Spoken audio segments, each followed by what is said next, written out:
कौन सोच सकता था कि एक साधारण सा दूध का डिब्बा रे के हाथों में आते ही जेल तोड़ने का सबसे बड़ा हथियार बन जाएगा। लेकिन जैसे ही रे ने उस डिब्बे को फाड़ा, उसमें से एक पतली चमकदार प्लास्टिक की शीट बाहर निकली। मौका मिलते ही उसने उस शीट को जेल के गेट पर लगे पासवर्ड लॉक के ऊपर सावधानी से चिपका दिया। जब गार्ड ने पासवर्ड टाइप किया तो उसकी उंगलियों के निशान उस शीट पर साफ छप गए। रे ने एलिमिनेशन मेथड का इस्तेमाल करते हुए जल्द ही सही पासवर्ड का कॉम्बिनेशन ढूंढ निकाला। लेकिन असली चुनौती अभी बाकी थी। गेट के बाहर हाथ कैसे पहुंचाया जाए। रे ने टॉयलेट पेपर को पानी में भिगोकर छोटी छोटी गोलियां बनाई और उनमें टूथपेस्ट मिलाकर एक चिपचिपा मिश्रण तैयार किया। फिर एक बड़े कागज की शीट में इन्हें लपेटकर उसने एक अनोखा चिपचिपा हथियार बनाया। लेकिन यह सब करने के लिए उसे कैमरे की नजरों से बचना था। रे ने पहले ही गार्ड की दिनचर्या का बारीकी से अध्ययन कर लिया था। हर बार जब गार्ड उसे सेल में बंद करके जाता, वह बाहर सिगरेट पीने और समय बिताने के लिए चला जाता। इस दौरान मॉनिटरिंग रूम 7 मिनट के लिए खाली रहता था। यही रे का सबसे बड़ा मौका था। रे जानता था कि जेल से भागने के लिए 3 चीजें जरूरी हैं। पहला, गार्ड्स की रूटीन की पूरी जानकारी। दूसरा,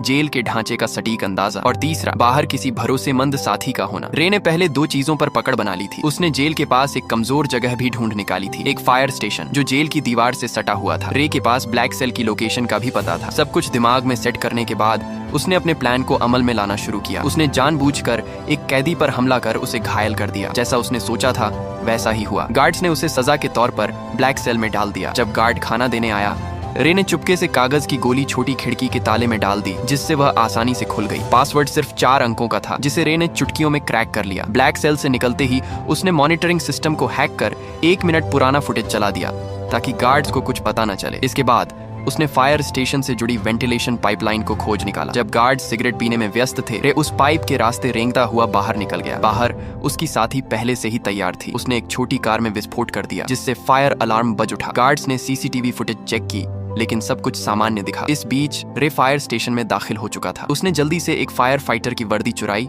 और फायर ट्रक के नीचे छुप गया। अफरा तफरी का फायदा उठाकर वह ट्रक के साथ घटनास्थल तक पहुंचा और वहां से अपनी साथी की गाड़ी में बैठकर साफ बच निकला। यह रे की 14वीं जेल ब्रेक थी, जहां यह खुलासा होता है कि वह कोई नॉर्मल अपराधी नहीं था। उसका असली काम जेलों की सिक्योरिटी सिस्टम को टेस्ट करना था। असल में वह एक सिक्योरिटी कंपनी का ऑनर था, जिसकी वजह से वह नकली कैदी बनकर जेलों में घुसता और अपनी काबिलियत से बाहर निकलकर यह प्रूफ करता था कि जेल की सिक्योरिटी सिस्टम में सुधार की जरूरत है या नहीं। वह इतनी जेलों से भाग चुका था कि लोग कहने लगे कि यह बंदा किसी भी जेल को एस्केप कर सकता है। एक दिन सीआईए के लोग उसके पास आए और कहा कि उसे एक बहुत कड़ी और खुफिया जेल में जाना होगा, जिसका नाम या लोकेशन किसी को बताने का आर्डर नहीं था। यह मिशन बहुत खतरनाक था। बावजूद इसके रे मान गया, क्योंकि उसे लाखों डॉलर का यह ऑफर वर्थ हिट लगा। कौन जानता था कि पैसा सच में इंसान से कुछ भी करवा सकता है। उन्होंने रे को एक नई पहचान और एक सीक्रेट एग्जिट कोड दिया, जिसका इस्तेमाल वह अगर कुछ गलत हो तो भागने के लिए कर सकता था। जाने से पहले उन्होंने उसके शरीर में एक ट्रैकिंग डिवाइस भी लगाया। जल्दी ही वह दिन आ गया जब उसे जानबूझकर अरेस्ट होना था, लेकिन अचानक कुछ लोगों ने उसे अगवा कर लिया और इलेक्ट्रिक शॉक दे दिया। इससे पहले कि उसे कुछ समझ आता, उन्होंने उसके हाथ से ट्रैकिंग डिवाइस को निकाल दिया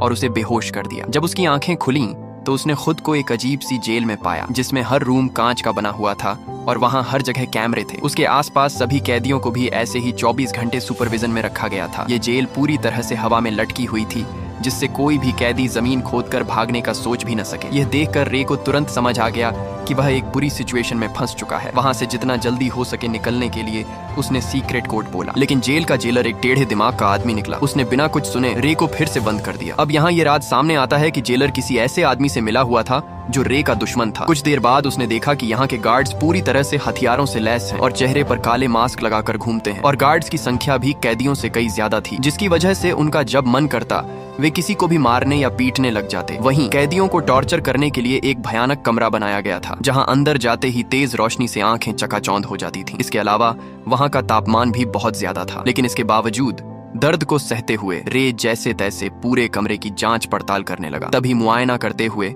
उसकी नजर फर्श पर स्टील प्लेट से जुड़ी कील पर पड़ी। उसी मोमेंट उसके दिमाग में एक आइडिया आया। बाहर निकलने के बाद उसने प्लान बनाना शुरू कर दिया। अब जेल से बाहर निकलने के लिए उसे किसी की सख्त जरूरत थी। जैसे ही उसने अपनी पहचान बनानी शुरू की, तभी टाइसन नाम का एक आदमी उससे दोस्ती करने आ गया। उसकी आंखों में अलग ही चमक थी। उसने सीधे पूछा, क्या चाहिए तुझे? रे ने भी कुछ नहीं छुपाया और सीधा कहा, मुझे एक चमकदार आयरन शीट चाहिए जो रोशनी को रिफ्लेक्ट करे, और अगर तुम मुझे यह ला कर देते हो तो हमारी दोस्ती पक्की समझो। इस पर टाइसन भी राजी हो गया। इसके बाद वह सीधा जेलर के पास पहुंच गया और उसे उल्टा सीधा कहने लगा, जिससे टेढ़े दिमाग का जेलर गुस्से में आकर उसे वाटर टॉर्चर देने लगा। हालांकि इसी बीच टाइसन ने चालाकी से उस कमरे का ड्रेन कवर निकाल लिया। काफी मार खाने के बाद उसने वह कवर रे के हवाले कर दिया। रे को लगा, वाह, ये आदमी तो काफी शातिर खिलाड़ी निकला। टाइसन से इम्प्रेस होकर उसने अपनी असली पहचान बता दी कि मैं एक जेल ब्रेकर हूँ। इसी के साथ उसने अपना एनालिसिस भी बताया कि इस जेल का स्ट्रक्चर वर्टिकल है, जिसका मतलब यह जेल अंडरग्राउंड में बनाई गई है। दरअसल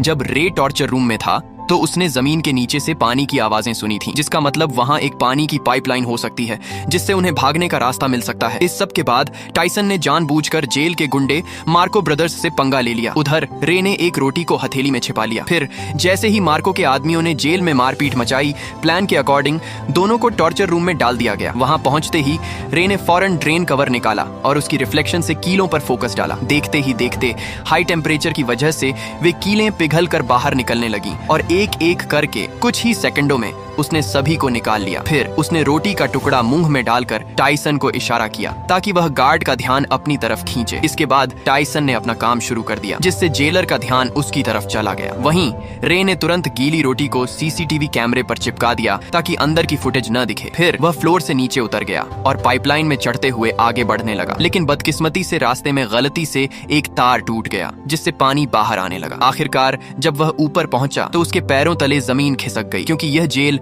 जमीन के नीचे नहीं बल्कि समुद्र के बीचों बीच पानी की एक विशालकाय शिप में थी, जहां से भाग पाना नामुमकिन था। इस बीच पानी लीक होकर जेल के अंदर भरने लगा, जिसकी वजह से टॉर्चर रूम के कैदियों को रिहा कर दिया गया। खुशकिस्मती से रे गार्ड्स की नजरों से छिपकर समय पर वापस आकर बच गया। हालांकि दूसरी ओर एक नई मुसीबत उसका इंतजार कर रही थी। दरअसल जेलर को फर्श पर छोड़ी गई कीलें मिल गईं, जिससे वह समझ गया कि रे ने जेल तोड़ने की कोशिश की है। उसके बाद उसने फौरन एक आदमी को कॉल लगाया, जहां यह राज खुला कि रे को इस जेल में फंसाने वाला कोई और नहीं बल्कि उसका बिजनेस पार्टनर लेस्टर निकला, जिसने कंपनी के लालच में आकर यह साजिश रची थी। अब अगले दिन किसे पता था कि रे के ऊपर टॉर्चर के बादल मंडराने लगेंगे। जब जब वह सोने की कोशिश करता, गार्ड्स उसे जगा देते और इसका फायदा उठाकर वह उसे खूब मारते पीटते भी थे। ऐसे ही कई दिन बीत गए। रे पूरा दिन बेहोशी और थकान में रहता। आखिरकार उसकी हालत देखकर गार्ड्स उसे रोज मेडिकल रूम ले जाने लगे। कितने जख्म, कितनी दर्दनाक यादें, कितनी टूटी उम्मीदें, फिर भी वह अपनी लड़ाई लड़ता रहा। डॉक्टर भी उसे देखकर दंग हो जाता था। कुछ दिनों के बाद टॉर्चर का सिलसिला खत्म हो गया और उसने फिर से प्लान बनाना शुरू कर दिया। दरअसल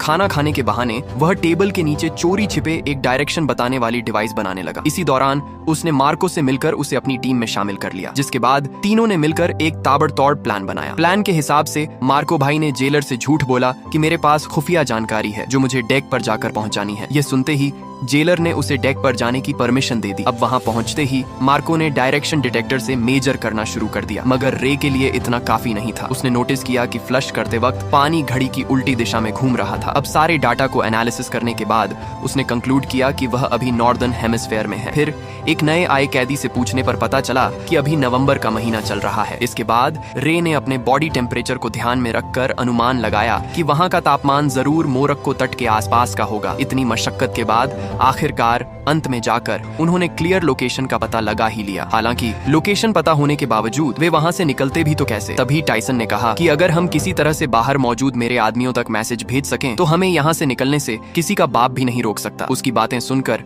रे को लगा कि इस जेल का डॉक्टर शायद उसकी मदद कर सकता है। उसके बाद उन्होंने एक प्लान बनाया जिसके अकॉर्डिंग टाइसन ने जानबूझकर रे पर हमला कर दिया, जिससे वह डॉक्टर के पास जा सके। ऐसे ही कई दिनों तक रे बीमार होने का नाटक करके रोजाना डॉक्टर के पास जाने लगा। डॉक्टर को भी रे का दर्द बर्दाश्त नहीं हुआ और वह उसकी मदद करने के लिए राजी हो गया। अब यहाँ यह खुलासा होता है कि दरअसल डॉक्टर भी यहाँ उम्र कैद की सजा काट रहा था, इसलिए उसने रे को उसके परिवार से मिलाने का वादा किया। जिसके बाद उसने गुप्त रूप से रे का मैसेज टाइसन के आदमियों को भेज दिया। सारी तैयारी हो चुकी थी। तभी रात को जेलर ने देखा कि रे दीवार पर कुछ टैप कर रहा है। असल में यह मोर्स कोड था और जब जेलर ने इसे डिकोड किया तो लिखा मिला कि कल सुबह सी ब्लॉक में दंगा होने वाला है। यह देखकर जेलर के पसीने छूटने लगे। उसने तुरंत सी ब्लॉक में 3 गुना सिक्योरिटी बढ़ा दी। अब उसे कौन बताए कि यह तो रे का मास्टर स्ट्रोक था। असली दंगा तो उसके अपने ब्लॉक में होने वाला था, जहां सिर्फ 2 गार्ड्स ही बचे थे। अब जल्दी ही अगली सुबह 2 गैंग्स आपस में भिड़ जाते हैं। इस हंगामे का फायदा उठाकर रे, टाइसन और मार्को वहां से भाग निकलते हैं। तभी भागते भागते रे कैमरे के सामने आकर जेलर को चिढ़ाता है। गुस्से में आकर जेलर सभी गेट्स को बंद करवा देता है। फिर तीनों पाइपलाइन के रास्ते से जेल की छत की तरफ चढ़ते हैं। जब वे डेक के बिल्कुल पास पहुंचते हैं तो उनका रास्ता एक इलेक्ट्रॉनिक गेट से बंद हो जाता है, जिसे खोलने का बस एक ही रास्ता था कि पूरी जेल का पावर ऑफ कर देना। इस जोखिम भरे काम से सबको वापस पकड़ा जा सकता था। वहीं दूसरी तरफ जेलर ने मोशन डिटेक्टर के जरिए उनकी लोकेशन ट्रेस कर ली और फिर सारे गार्ड्स उनके पीछे लग गए। तभी भागने के दौरान मार्को को गोली लग जाती है। वह समझ जाता है कि उसका जिंदा बचना अब मुश्किल है, इसलिए वह अपने साथियों को भागने को कहता है और अकेले गार्ड्स को रोकता है। जैसे तैसे रे नीचे पावर रूम तक पहुंचकर पूरे शिप का पावर ऑफ कर देता है और ऊपर गेट खुलते ही टाइसन तुरंत डेक तक पहुंच जाता है। खुशकिस्मती से वहां हेलीकॉप्टर भी पहुंच चुकी थी, लेकिन टाइसन के मजबूत इरादों की वजह से वह रे को अकेला छोड़कर जाता भी तो कैसे। उसने मशीन गन उठाई और सामने आने वाले गार्ड्स पर गोलियां चलानी शुरू कर दी। वहीं दूसरी तरफ रे छुपकर पानी के एक टैंक में घुस गया जहां उसे ढूंढ पाना मुश्किल था। यह देखकर जेलर ने तुरंत आदेश दिया कि शिप को दोबारा रिस्टार्ट करो, जिस पानी के टैंक में रे छुपा था वह अपने आप फ्लश होने लगा, जिससे रे फौरन समुद्र में जा गिरा। रे का दिमाग देखकर जेलर के तो होश ही उड़ गए। वहीं इधर टाइसन ने एक बंदूक उसकी तरफ फेंकी। रे ने तुरंत कैच किया और कुछ गोलियां फायर कर दी, जिससे जेलर के पीछे रखे तेल के ड्रम फट गए। इसी के साथ जेलर की वही मौत हो गई। अब सब कुछ शांत हो गया और वे दोनों अफ्रीकन तट पर पहुंच गए। अचानक सामने से एक गाड़ी आई जिसमें से एक लड़की उतरी। वह लड़की और कोई नहीं बल्कि जेसिका निकली, जिसने रे को यह मिशन का ऑफर दिया था। तब रे को पूरी बात समझ आई। ये सारा प्लान टाइसन की बेटी का था। दरअसल जेसिका ने अपने पिता को बचाने के लिए उसे जेल में भिजवाया था और रे की चालाकी से उसे बाहर भी निकलवा लिया। आखिरकार रे के चेहरे पर एक प्यारी सी मुस्कान खिल उठी और ऐसे ही संघर्ष और हार न मानने के जज्बे से वे लोग अपने परिवार से वापस मिल सके। यही मुलाकात इस खूबसूरत फिल्म का अंत बन गई। तो दोस्तों, आशा है आपको कड़ी मेहनत और उम्मीद से भरी ये मूवी पसंद आई होगी। अगर पसंद आई है तो प्लीज नीचे आ रही इन वीडियोस को भी जरूर देखें और वीडियो को लाइक करके चैनल को सब्सक्राइब कर लें, जिससे आपको और भी मूवीज देखने मिल सकें।